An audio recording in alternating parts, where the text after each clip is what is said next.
The arena is packed to its limits. Every seat is filled, every voice is raised, and every camera is pointed toward the ring. Tonight is not just a boxing match. It feels like a storm about to explode inside four ropes. The air is heavy with expectation as two completely different fighting philosophies prepare to collide. On one side stands the American knockout artist Gervonta Davis, a southpaw with explosive timing, fight-ending power, and cold composure under pressure. On the other side is the relentless Mexican warrior Isaac Cruz, a fighter built on pressure, volume punching, and unstoppable forward movement. From the moment the bell rings, the contrast becomes obvious. Cruz does not waste even a second. He rushes forward immediately, cutting distance with aggressive footwork, throwing hooks to the body and head, trying to overwhelm Davis before he can settle. The crowd erupts as Cruz forces the champion backward. It looks chaotic, but this chaos is exactly what Cruz wants. A fight in close range where thinking becomes difficult and instinct takes over. Davis, however, does not panic. He remains composed, almost expressionless. He circles carefully, keeping his guard tight, watching every movement. He is not trying to win the first exchange. He is trying to understand it. Every step Cruz takes forward is being studied, every punch is being measured. And then suddenly, Davis begins to respond. A sharp counter left hand lands as Cruz overextends. Then another clean shot snaps Cruz's head slightly back. The message is clear. Pressure will be answered with precision. As the first round continues, Cruz keeps coming. He throws in combinations, not always clean but constant. Body shots. Dig in, gloves collide, and the fight quickly becomes physical. Davis lands fewer punches, but his shots are cleaner, sharper, and more damaging in appearance. The contrast is already forming. Volume versus accuracy, pressure versus timing. By round 2, Cruz increases intensity. He steps in even faster, trying to trap Davis on the ropes. He throws hooks in bunches, aiming to break rhythm. Davis is forced to move more, using small pivots and subtle head movement. Every time Cruz attacks recklessly, Davis finds an opening. A counter uppercut here, a left hook there. The crowd begins to realize something important. Cruz is bringing the fight, but Davis is controlling the damage. In round 3, the fight reaches another level. Cruz lands a few solid body shots that make noise in the arena. The crowd reacts to every punch he throws, feeding his energy. He begins to believe he can physically overwhelm the champion, but Davis adjusts. His timing sharpens. He starts reading Cruz's rhythm, step in, punch, and begins intercepting him mid-entry. A perfectly timed counter makes Cruz pause for the first time. That pause is all Davis needs to start building control. He begins to step slightly to angles instead of going straight back. He makes Cruz reset, his feet more often. Every reset is a small victory for Davis, because it breaks the forward momentum that Cruz depends on. By round 4, the fight is becoming a chess match inside a war. Cruz is still aggressive, but now he is eating cleaner counters.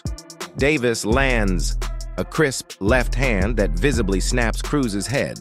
The Mexican fighter responds immediately, throwing more punches in anger rather than strategy. But Davis remains patient. He does not chase, he waits. The crowd is now fully split. Fans of pressure love Cruz's aggression, while fans of skill admire Davis's control. Every exchange feels meaningful. Every punch carries momentum. Round 5 becomes a turning point in rhythm, not damage. Cruz is still coming forward, but his entries are becoming slightly more predictable. Davis notices this. He starts timing the exact moment Cruz steps in.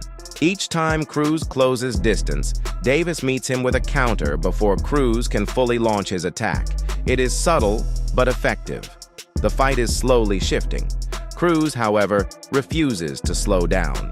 His conditioning, his pride, and his style demand forward pressure. Even when punches land clean on him, he answers with more volume.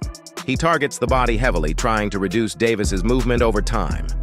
The body shots begin to add up, even if they are not fight-changing yet. By round 6, the intensity rises again. Davis starts to open up slightly more offensively. Instead of only countering, he begins to place sharp combinations. A jab, followed by a straight left, then a quick exit. The accuracy difference becomes more visible. Cruz throws 10 punches. Davis lands 2 clean ones, but those 2 carry visible impact. In round 7, Davis begins to show full confidence.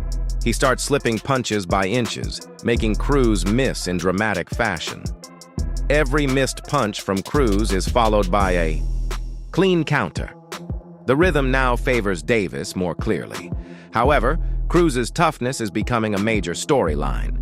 He refuses to show pain, refuses to back up, and continues pressing forward like a machine. Round 8 turns into a battle of endurance. Cruz's output starts to slightly decrease, not in heart, but in speed. Davis senses this and increases his accuracy. He lands a sharp counter left hook that echoes through the arena. The crowd reacts instantly. Cruz is still dangerous, but now he is beginning to pay for every forward step. In round 9, Davis takes more control of distance. He uses angles more effectively, circling instead of retreating straight back. Cruz is forced to reset more often, and that reset time is critical. It allows Davis to land cleaner, more visible shots. The difference in damage becomes more noticeable. Cruz is accumulating wear, while Davis remains relatively sharp. Round 10 becomes one of the most tactical rounds of the fight. Cruz tries to increase pressure again, sensing he may be falling behind. He throws in bursts, trying to overwhelm Davis in short moments. But Davis stays calm under every surge. He blocks, slips, and counters with precision. The exchanges are still exciting, but now they favor the champion more clearly.